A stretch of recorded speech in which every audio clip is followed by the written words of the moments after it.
সকাল সকাল উঠে পুজো করতে কারই না ভালো লাগে, আমার তো বেশ ভালো লাগে। তাই আজকে বুধবার হওয়ার কারণে সকাল সকাল উঠে সমস্ত কাজবাজ সেরে নিয়ে আমি বসে পড়েছি পুজো করতে।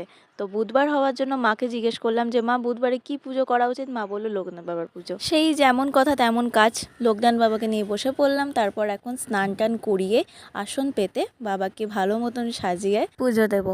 তো দেখো কালারটা একদমই গেবে গেছিলো বাবার, সেজন্য আমি ভালো করে স্নান করিয়েছি। তো এখন দেখো বেশ চকচক করছে। আর একটা কথা হলো, আমারও বেশ ভালো লাগছে এভাবে পুজো দিতে। অ্যাকচুয়ালি আমি লোকনাথ বাবাকে আগে পুজো দিইনি এরকমভাবে সাজিয়ে গুছিয়ে, আমার মাই দিত।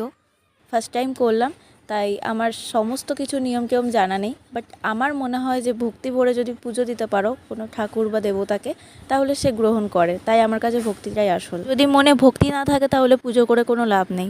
তো আমার মনের কথা আমি তোমাদের সাথে শেয়ার করলাম। তোমাদের কি মনে হয় আমাকে কমেন্ট করে জানিও।